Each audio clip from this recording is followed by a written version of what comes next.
What's happening, fam? L.A.R. movement still moving. The book is entitled Lessons from a Non-Custodial Father at Amazon, Kindle, and CreateSpace. Link will be in the description box below as usual. Go get it. PayPal link there also. They asked me to put it up, so I put it up. Thanks for supporting. But this video is entitled Don't Rush Your Greatness. Sometimes we have to trust. We don't understand. Sometimes we're impatient when trusting the process. And the process is self-improvement. And what winds up happening along the way, you see people who hit a benchmark that you want to hit, right? And maybe they hit it before you. And now that they've hit it, you get some type of insecurity or jealousy about, that should be me. So now you want to rush your own greatness, right? You want to be where they are at because you feel like you can be there, So so instead of doing the things that you need to do to improve yourself, now you're taking shortcuts. And there's a difference between people who actually take the hard road and take shortcuts. And when you take shortcuts, you might get results you can get results from taking shortcuts. But don't expect to maintain, grow, or progress because you built a foundation on shortcuts. You get what I'm saying? So you got to be careful with that. Don't rush your own greatness.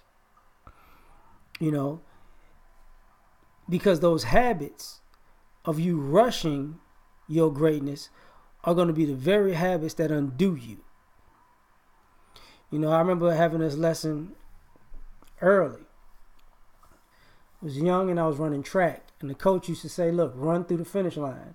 Don't get into the habit of slowing up, when you at the finish line. Run through it and then slow up. And I got into the habit of just smoking people, and I could just chill. I lost a race like that. Because I literally forgot, I smoked folks, and then, hit cruise control, and they caught me at the finish line. It's like, okay, shortcut. That's what a shortcut will do you. So people don't realize, when you rush your greatness, it sabotages you, not anybody else. Some people can be a born whatever. They're a savant. They're a prodigy at whatever they're doing. Other people are late bloomers. But you're going to get there when you get there. But there are people in the middle who, because of haste, they jump the gun. And instead of training for being in the deep waters, you just jump right into the deep waters because you want to be great right now. And you shouldn't have did that. You shouldn't have did that. No, shouldn't have did that. This is why they say trust the process. This is why people tell you when you start something, take your time, start slow. Because when you take your time and you start slow, you get down to basics. You get down to fundamentals. You get down to techniques. You get how it's supposed to look, how it's supposed to feel, how you and whatever you're interacting with is supposed to respond. You begin to get a rhythm. And once you get that rhythm at a slow snail's pace, if you got to go that slow, then you get faster, and then you get better and better. And now it looks like you're on autopilot, but you're not. You didn't rush your greatness. You took your time and you mastered the small things, the nuances, that if you master all of those little things, it equals a great big juggernaut. And instead of, you know, being a juggernaut with an impenetrable defense, you rush it and you a juggernaut that looks like Swiss cheese. It's a problem.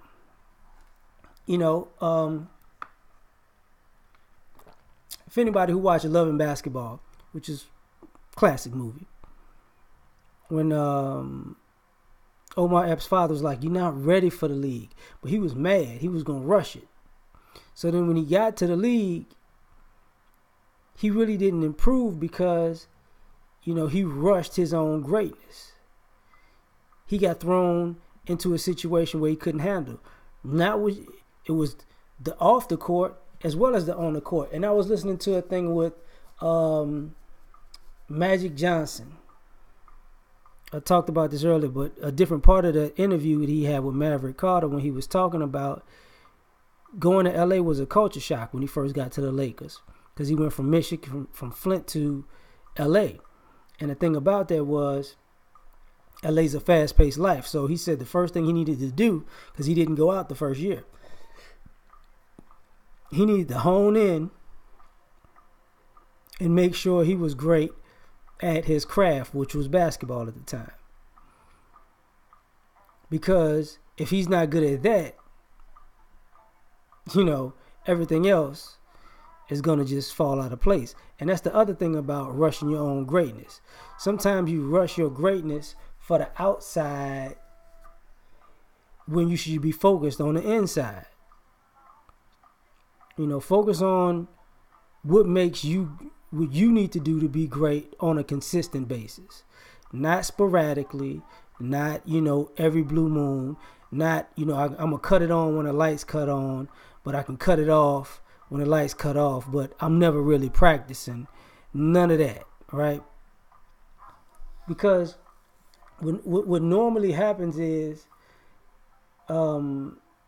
people get enamored with this idea of God-given talent. We all have gifts, but that doesn't mean we use them.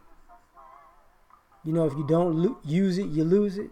Somebody else might take your gift or make the best of your gift or make the best of that idea that you have that you're sitting on, or make the best of the thing you're trying to create. It's in your mind, but you didn't make it a physical thing.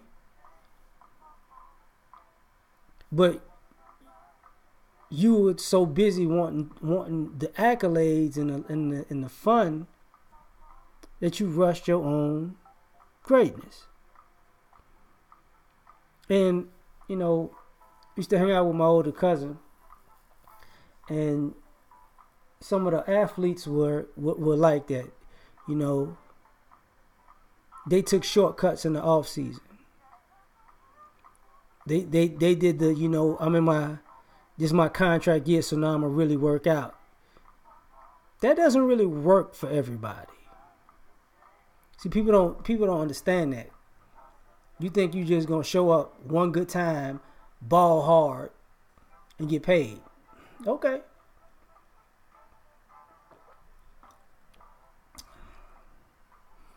Because you saw somebody else do it. And which leads to that other story that I was talking about when they had a young player who wanted to be great. But his idea of great was he wanted to have the finer things in life, like he saw other guys have. So instead of focusing on his work and his craft, he focused on fronting and stunting. And I know to this day he regrets it. Because the opportunity he had to make more money got swallowed up because he rushed wanting to be the man instead of sitting down and doing what it takes to actually be the man, you know, in real time. And this is what happens when you rush your own greatness. You spend too much time, you don't spend enough time focusing in on improving to the point that you need to improve to master whatever craft you need to master, to get all the the outside things that you want, from society. Don't rush it. It's going to happen when it happens. Greatness is just like God. Might not come when you call, but it's always on time. So we out. Peace.